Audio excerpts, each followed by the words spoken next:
Hello everyone, I'm Dr. Nisha and Jacob from Career Guidance and Adolescent Counseling Cell, Alapura. Have you ever sent an important text and been left unread for weeks? It's frustrating, right?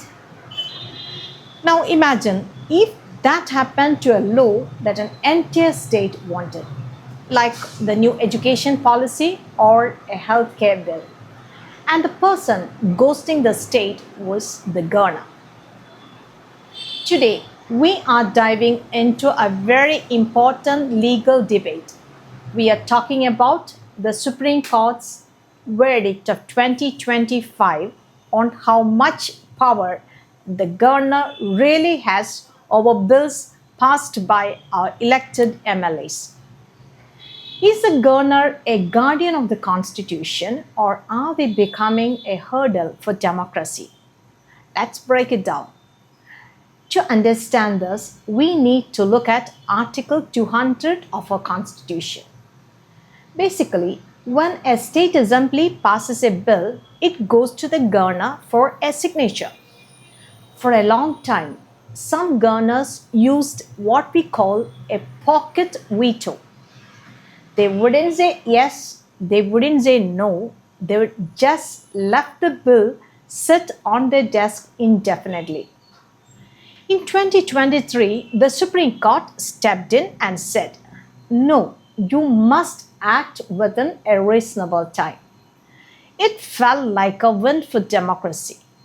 But a new ruling in 2025 has stirred the pot again. And that's what our article today is all about. The article argues that the court has taken a step backward, while the 2023 ruling forced governors to be timely, but the new 2025 verdict gives them a backdoor. Here's the problem.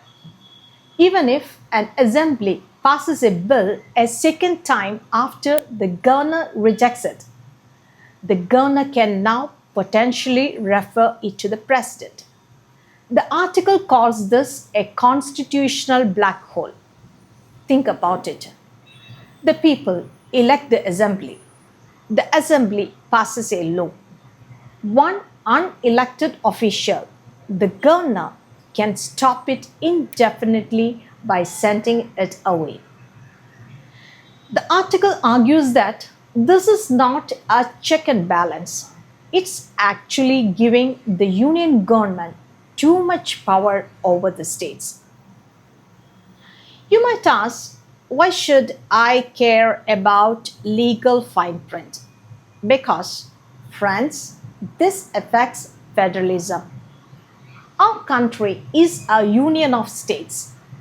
If a state government, no matter which party is in power, cannot pass its own laws because of a silent governor, and the vote you cast in your state election loses its value.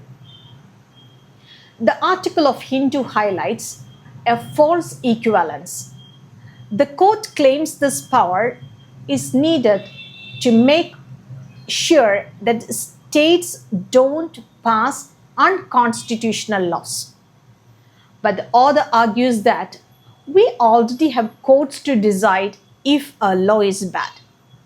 We don't need a governor to act as a prejudge. The article concludes with a powerful thought. The verdict, while trying to be balanced, might have actually weakened the democratic process. It calls this a retreat from a principled restraint. In a true democracy, the dialogue between a governor and the state shouldn't be a one-sided lecture. It should be a conversation that respects the will of the people. So what do you think?